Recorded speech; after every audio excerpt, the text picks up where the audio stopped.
Okay, I'm just gonna jump in here really quickly because we did a really bad job explaining what we're actually gonna be doing. Basically, today's video, we're just literally sitting down and talking with you guys. I know it's a long video. I think it's pretty interesting. I really hope it's not boring for you guys. Highly suggest you wait and watch till the end. I like the ending better than the beginning. Also, a little disclaimer in here that these are just our opinions and thoughts. We're not experts on any of the things we're talking about whatsoever. In fact, a lot of the things we talk about are like questions and things we don't know. So if you do know the answers, or if you have done more research than us, please feel free to share your opinions and, I don't know, correct us. I hope you guys find this video enjoyable, and I will pass it back to my past self. We were going to do a drive with me, but we started driving and the thing kept falling over, and it was really aggravating Katie's anger issues. No, that was no. But also, oh my god, I'm gonna. Anyway, we're just sitting in her car with me in the driver's seat. Let's start by talking about the modern pentathlon. We got partway through talking about. I'll put in those driving clips now. But also, it was weird because, like, some countries were good. They were being fine. And yeah, why don't they let them use their own horses? It's already not their main sport. Like, at least make them comfortable. Because the horses always started off good and strong, and then midway through the round, they're like, no. They're like, I'm not doing this anymore, because the riders kept yanking on their face. Like, I wouldn't jump it either. I saw this girl explain it really well on TikTok, and she talked about how, like, you see, like, in some of the big eck medals, like, they'll switch horses for the test. Yeah. And that always goes really well.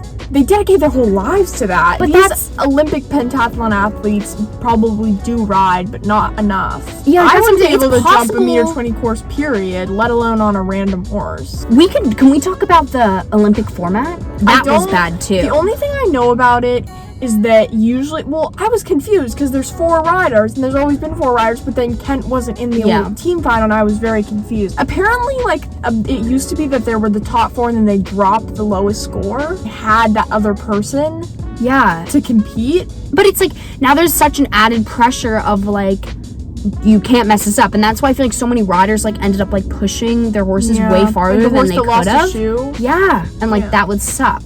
I also just feel bad. Like, if they're on the Olympic team, they should all get to compete in both the events. Yeah. Also, I was so looking forward to seeing Kent ride in the second one. They still did really good, though. McLean Ward pulled through, my man. I actually really like McLean Ward. Oh, yeah. And Laura Crotty, I feel like she's kind of, not underrated, but she's not, like, Beezy or she's not one of the riders that you always, like, you immediately think of. But she was great. She was the only one to go clear. Do you want to talk about the racing industry? The people who wanted us to hear, like, about our thoughts OTTBs or the racing industry? Both. Neither of us own an OTTB. Actually, I probably I've have ridden thoroughbreds. I've never shown a thoroughbred. I've never continuously rode a thoroughbred. I've, like, probably gone on one when I was younger and rode, like, kind of in the back of a yard. That's another thing. Like, they're known for being, like, whatever, like, unsafe and, like, all of that stuff. But, like, I see them most, like, in, like, a position of, like, a lesson horse. When we were in New York, we went for a day this summer. We went up and pat the horse-drawn carriage horses because we felt bad for them. That's another thing. Should we talk about that, if it's problematic or not? Let's not diverge on the subject. We were petting them all, and the guy said that, like, half of them were OTTBs. They were just standing in the middle of New York with no one holding them. I mean, they have a carriage behind them, so obviously they can't go bolting, but, like, they were just standing there, cooperative, very mellow. And I have plenty of OTTBs in my barn, but I think it is a skill that can be developed. Not that they are weird horses to ride, but they are very different than warm bloods. I agree. They're often really young, so you have to bring them along, and you kind of have to. You don't have to retrain them, but no, I think in a way if you're taking one right off the track. There's this horse that I ride with in my lessons, like, almost every day. His name's Mario. He's great.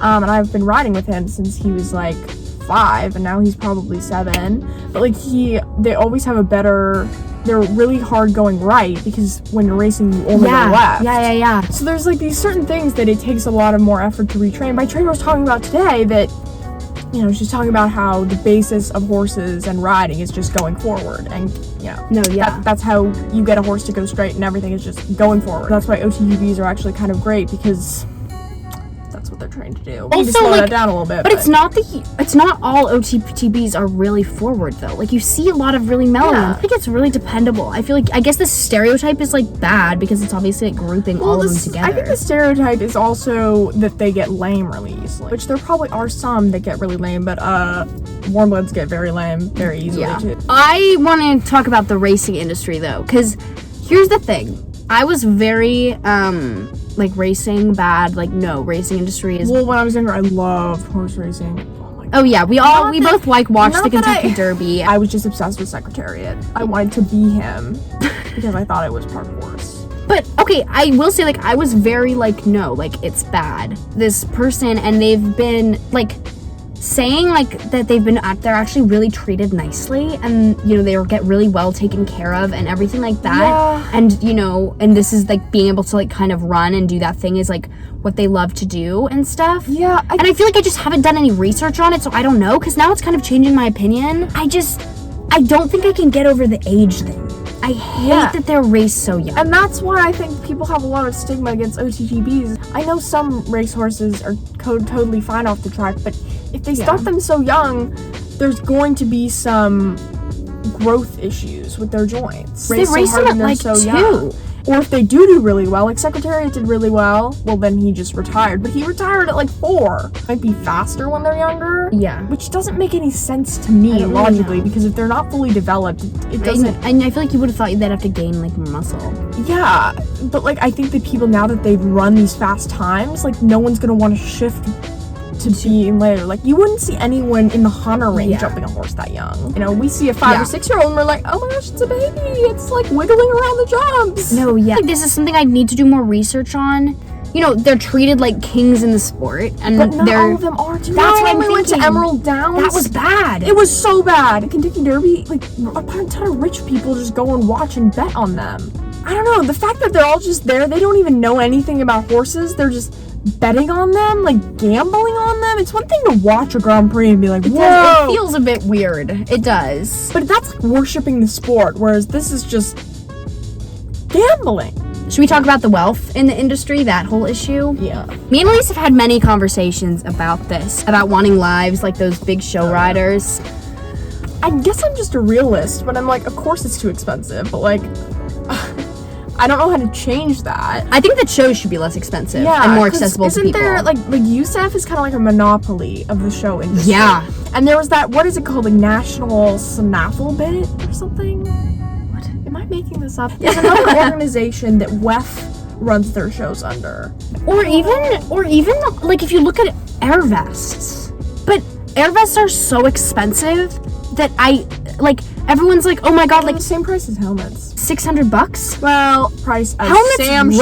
Shields. Helmets, there's a range of helmets. That's why needs to be cheaper air vests. Well, there's those cross-country vests. Those aren't air vests. You can't show up to a hunter ring and wear those. That doesn't work. And that's problematic, I think. Like, that's not something I can just drop $600 on. Like, that's... You're trying to make it sound like you paid for your own horse. Just, Elise, it's not possible to pay entirely. I'm gonna put that out there. I'm sorry. I have to say it. People who pay entirely for their own horses, I have mad respect. It is so expensive, especially at 16 years old, which is what we both are. Like, oh my god, if we get a job, it's gonna be like minimum wage. Like, it can't, I mean, there are amazing people who work really hard and own businesses and do that stuff, and they can pay for so much of it. I could maybe pay for the braiding at shows. Maybe. Especially if you want to be competitive. Sorry, I'm really heated. I'm just accepted it. And it's weird though, because we both are incredibly privileged, but put in that setting, it really doesn't seem like that, which is messed up. Oh, the thing is, my horse was only 1,000. Like what? Like what? But also, that's another thing. I don't know how to make horses cheaper. A trainer was telling me about this. She's like, a nice eck horse costs the same as it did 20 years ago. It's not inflation. A nice big Eck McClay winner, it would cost the same. They just cost a lot. And I'm like, it is unreasonable, but if you think about it, like, I don't know. I guess they are too expensive. A car is that much. Yeah, but it's hard to justify Not that horses are cars. It's a sport where if you want to succeed, it feels like you need to make it everything. There was a lot of things about the Big Eck. Everyone seems to hate it. This is not an unpopular opinion, but I don't know if it's just that we're in Washington and there is not a Big Eck community. I've never once been pressured about the Big Eck diet. I know other people have. I never have. And it's not that I'm not skinny, but I'm not a stick. I'm not a stick on a horse. The Big Eck girls in our area seem really nice, and they're all friends. I mean, there's like 10 of them. You go down to California. I think it's much different in bigger places. I don't even know if it's only the diet part, though. I mean, I feel like I've been very lucky that I've been with really good trainers who've, like, never put, like, weight as a factor or anything like that. Can I turn off the car? Sure. Oh, wait, no, the air. Elise, no, don't waste the battery. Oh. Turn on. It got really hot. It did not. It did. I just got really hot. Also, everyone seems to hate the Big Eck, and I want to know reasons why. Like, besides, there is the Big Eck diet, I know that, but everyone's like, oh my god, like, it's the most stressful point in my life. Like, I think it's just, the equitation in general is about being perfect. Jumpers, of course, you have to be clear, but you can flail like a chimpanzee on your way there. You can flail around, you just have to get over the jumps, and you're zooming around. Even the hunters, it's like Tori Colvin in the International Derby, I mean, she has a great act, but like, they kind of big release. Yeah, because it's like, it's to make your horse look nice, right? It's like whatever you need to do. Yeah. People hate the hunters because it's judged on, how much your horse costs, which it is to a certain extent. But, it's also about making everything match. The Eck, it's all judged on you. It's all focused on you. It's all like, did you make the right decision? Does your position look correct? I was talking to, who was doing a medal at the time, and she said it gets really scary and stressful when you're all good riders and it comes down to like who looks the best. Yeah. Because that's when it does come down to. Like in Eck flats, in the most of the medals that I've been in, like it hasn't been massive groups, of course. We are in Washington. Oh, someone made a mistake there. Someone made a mistake here. Like I have never been in a group where it's like everyone did such a good job that you have no idea who it's gonna be. But flats, it's like that a lot. Yeah.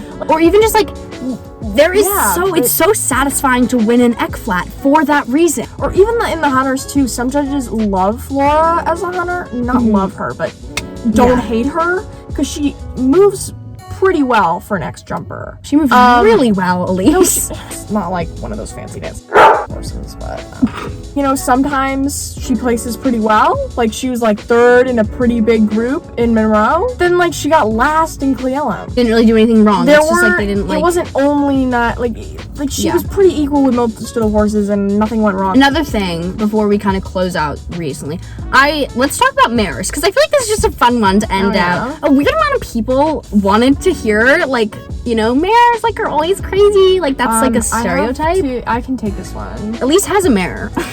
Yeah, and I kind of fed into the stereotype. I bought her off a video, and I was a little nervous for many reasons, of course, because I bought her off a video because she was in Canada and we couldn't fly and try her. And I was a little nervous because there are a lot of expectations or stereotypes with mares, and like there's some mares I know that are kind of like that. Like there's something about like when they get their cycle. Do you know when Flora's in heat? Can you tell? No. Because there are some mares at my barn, like it's drastic. And I was like, oh no, because I had a very, very chill gelding, Carl. He was great. Oh my gosh, these are all what all geldings were, because I had a mare before Carl, only for 1 year. She was named Mia. She was great. She was a packer, took me around, boo boo boo. She wasn't marish, No, though. but there were a few days where it also might have just been winter. She definitely spun me off a couple times. Not crazy, but Sorry, it's gonna do that. It's gonna be annoying. It just does that? Yeah. Okay.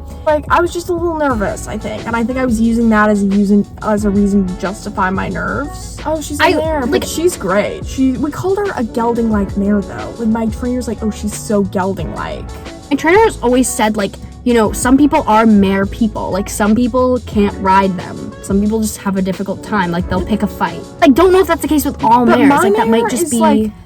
Again, she's super sensitive, and she's super oh my god, what did I do? Oh. Like, she's not at all, head-butting, we're doing this, you better hang on. Yeah, I mean, she's confident. I'm not saying she's, shy, but, she's a very sensitive horse. She's very aware of what I'm doing, and, if I do something wrong. I mean, she'll always try and help me out of my situation. Like, she seems like what people talk about when they think of a gelding. Yeah. And I'm like, is that just her, though? She's also a mom. She was bred once. She had one baby. So I'm like, does that make her more sensitive? I don't know. Is it actually like a thing? Like mares are more head buddy, or is that like a stereotype? I think it's kind of like how stallions are stereotyped. Are more but wild. stallions do have. There is like probably, a behavioral thing, right? Yeah, There's reason there's their rules around that. hormones. Oh yeah, I bet. I feel That's dogs. like mares aren't for everyone, and I feel like that's okay. But also, I feel like you can't judge a whole group of horses like based on a few. Like even if that you is really like a have to try stereotype, them. because I feel like there are some really great mares and some mares that like are more marish in that sense. Yeah. I mean, I think jealousy is incredibly prevalent in the equine world. I've experienced it. You've experienced it. We've had this conversation many times. Kind of goes back to the wealth thing. But it also goes into riding skill a lot. I feel like whenever I look on social media, I'll see another rider, and even if I'm at the same skill level, I'm like, oh my gosh, they're so much better. than me. Like everyone posts like their like. I don't have anything against people who don't want to post their fails, but there is like a lot of people who Yeah, I like. mean, I literally don't. Like I'm not gonna post a bad round. I don't know why. Like I wouldn't want to show that because of like. I don't know, there's something about it that's like very uncomfortable. When we all captioned at least one of our Instagram posts at some point in our life, like, excuse my bad eck. Like, yeah. Like we've all done it. Like, no one cares. I'm not like, oh, she has terrible eck. Oh good, she knows she has bad eck. So sweaty. It's so easy to convince people you're perfect. Like it literally is. It's an issue. I feel like whenever I open TikTok or Instagram, I'll see these riders who are, showing it whack and, McLeay finals and everything, and they're so good, and I'm like, I don't know, I just think I'll never be able to get to that point, or I overanalyze my rides a lot, and I feel like that leads straight into jealousy, because it's like, it comes right do these people do bad in their lessons? Do these people wouldn't do that, or these people wouldn't make that mistake, or these people don't think about it this much. Okay, this like sounds awful. This is gonna make me sound awful, but it's so gratifying to see big McLeay riders mess up. Like it is. It's like, oh, humbling. Yeah. It's like, oh, okay. It helps myself be okay with, not nailing every single distance in a lesson, because that's literally impossible. You know who I love? Mel Robitaille. Yeah. In that sense. I butchered her last name. I apologize. She is such a great example of someone who, like, posts about, like, not great rides, I guess. Yeah, or she's like, right before this jump where I got this perfect picture, I, like, knocked a rail or ran through the jump. Even worse amazing because rider. of it. Of course, I think I still get jealous of her. Yeah, I'm and her incredibly horse. jealous of her, again. It's a really serious trap. Well, thank you guys for so much for watching. Hopefully. We're just ending it like that. Bye!